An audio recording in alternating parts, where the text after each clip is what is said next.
So it's been a very long time.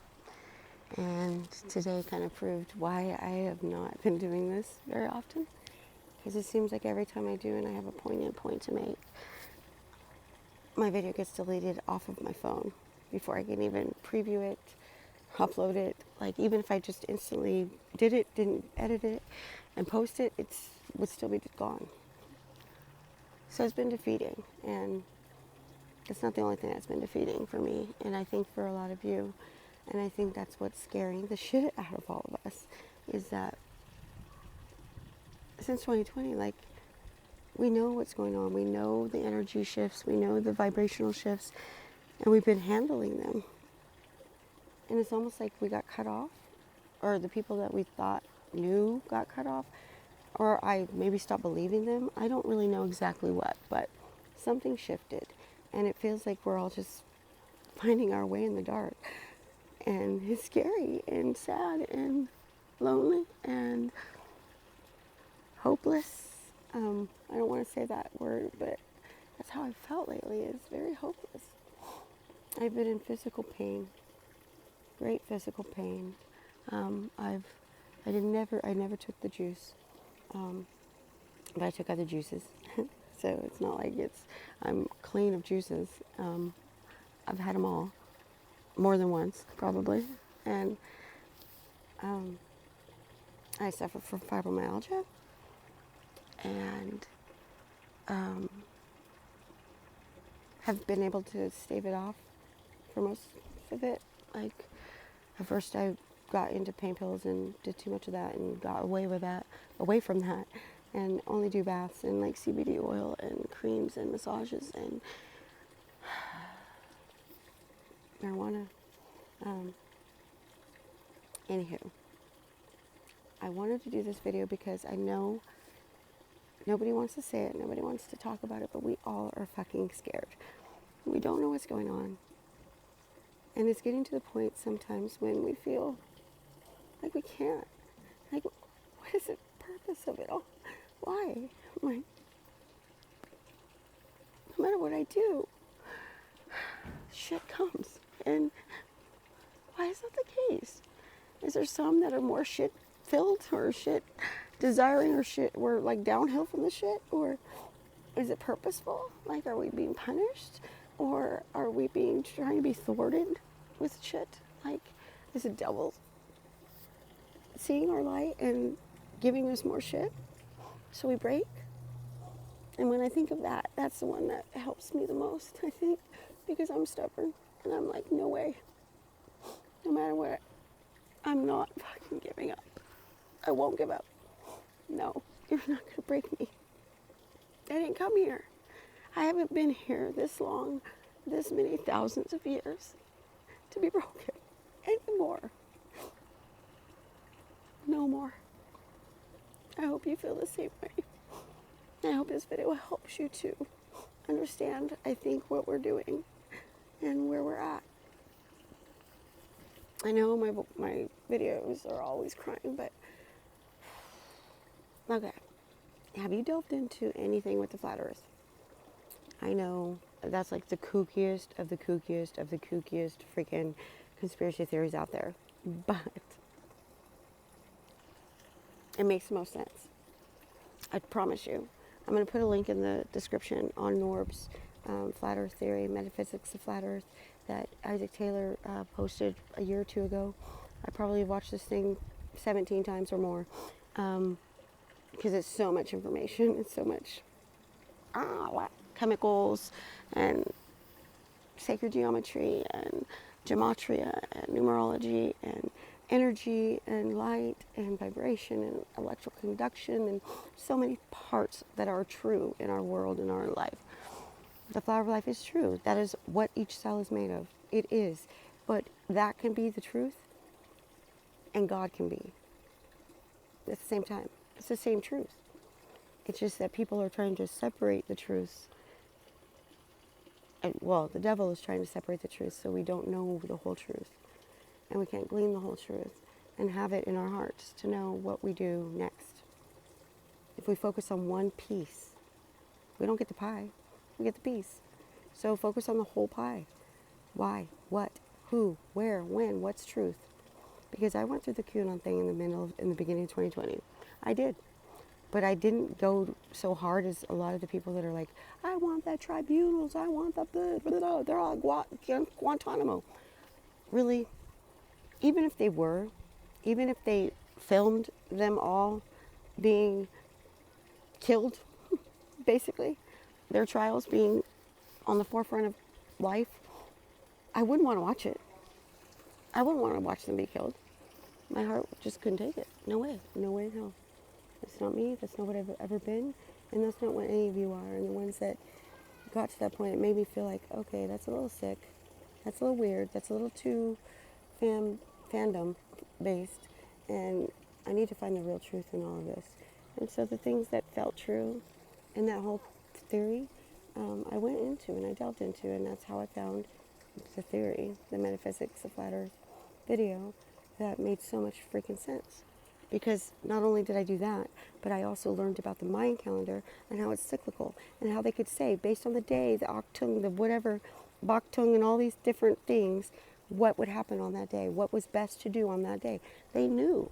It was predictionary. They knew what to do. It's cyclical. It's an epoch. It cycles 26,000 years. The Hopi, same thing.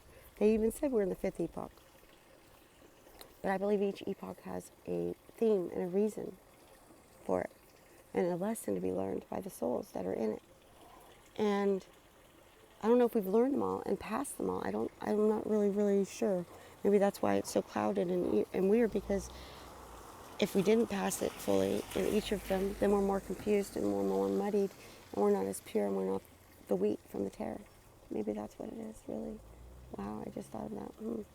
Something to ponder on for sure. But, there's different races that are created within each epoch.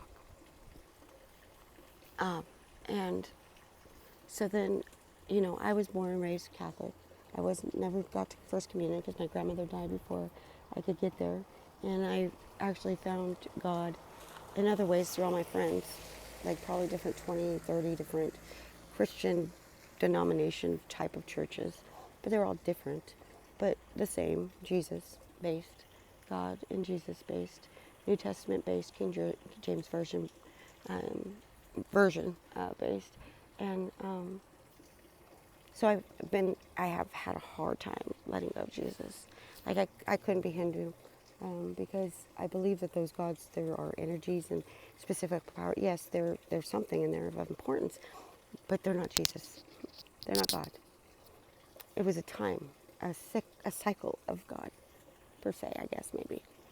So if you think of like the Bibles in the books of the Bible, Genesis, it's like first God created heavens and the earth, light, dark, man, blah, blah, blah, all that stuff, right?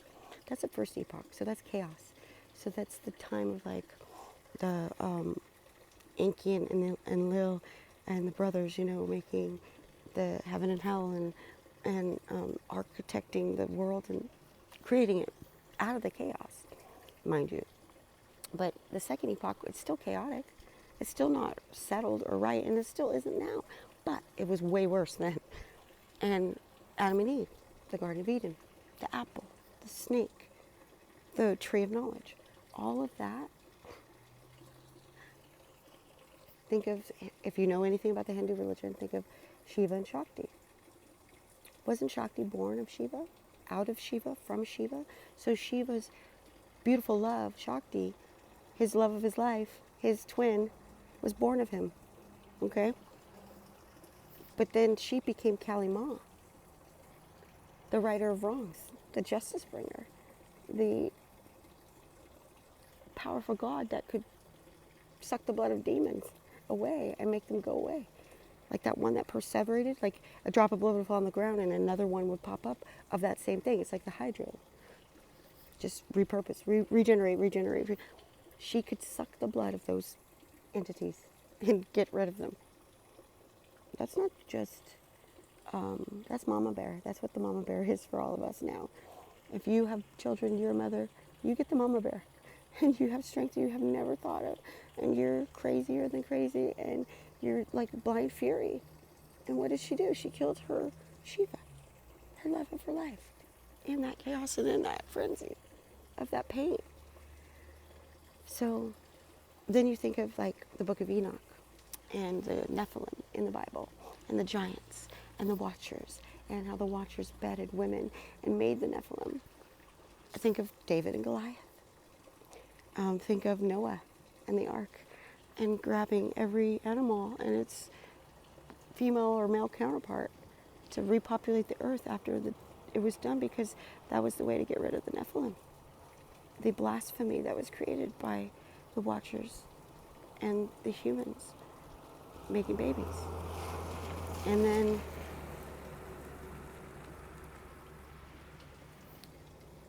there's a lot of other stories too, but then we come to Jesus. And what does Jesus say? Love one another. Love thy neighbor as thyself. Unconditional love. That's what Christians are taught. Love everybody as if they were you. And the golden rule, treat others the way you wish to be treated. That is everything that I live by, really.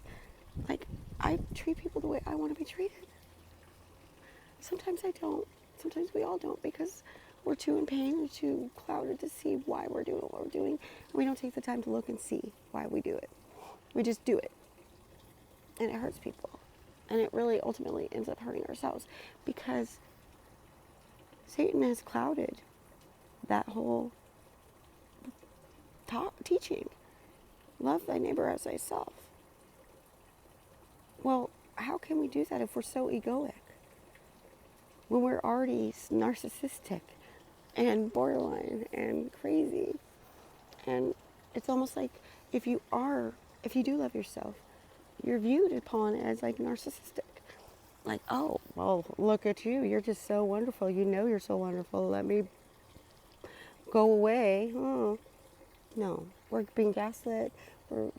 All of those things are all new things, new terms. And it's a way for Satan to trick us more.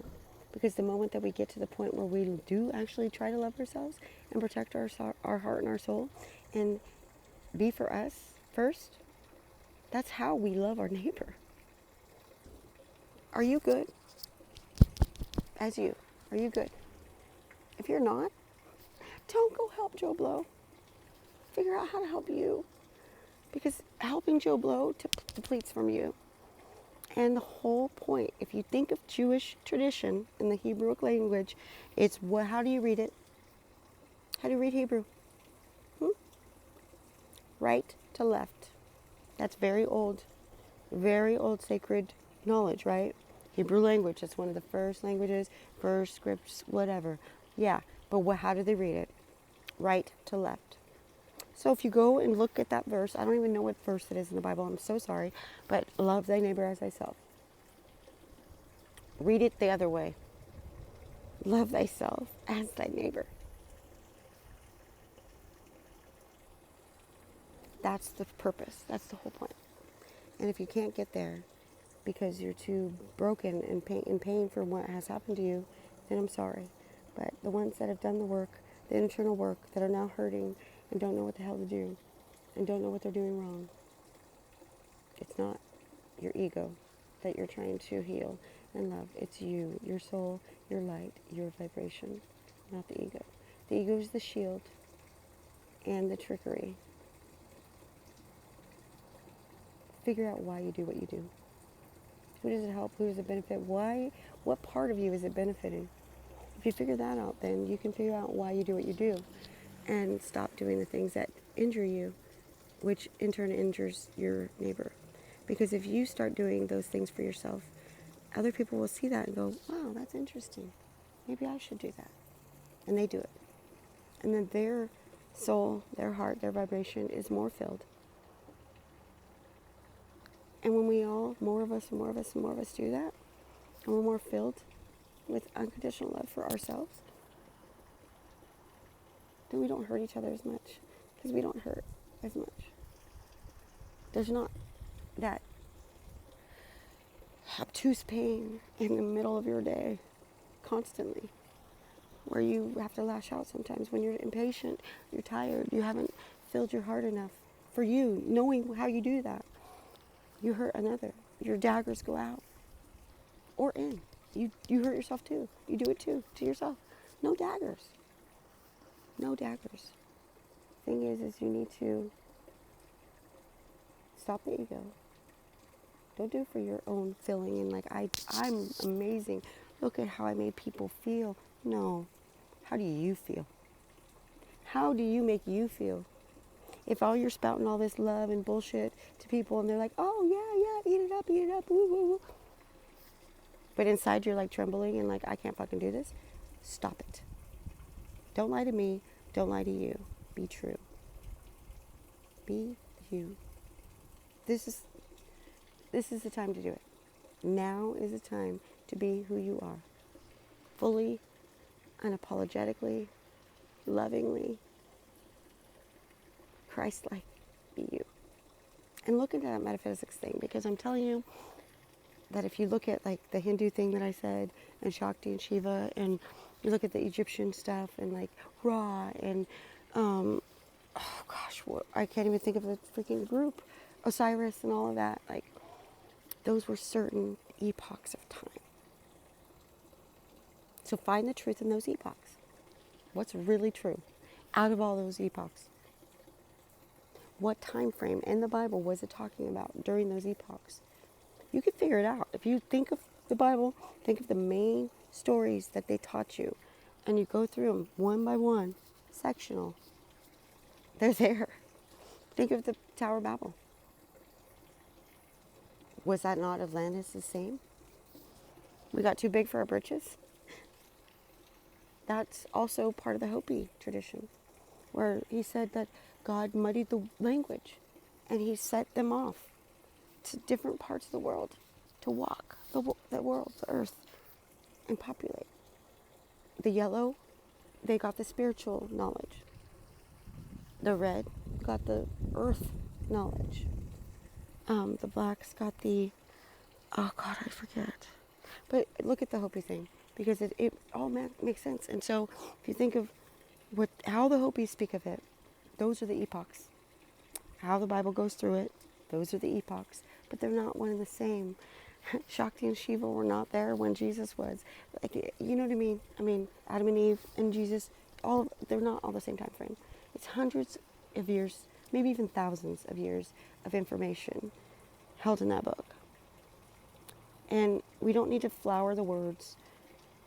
You just need to read it as you, in your natural state. Read the story again.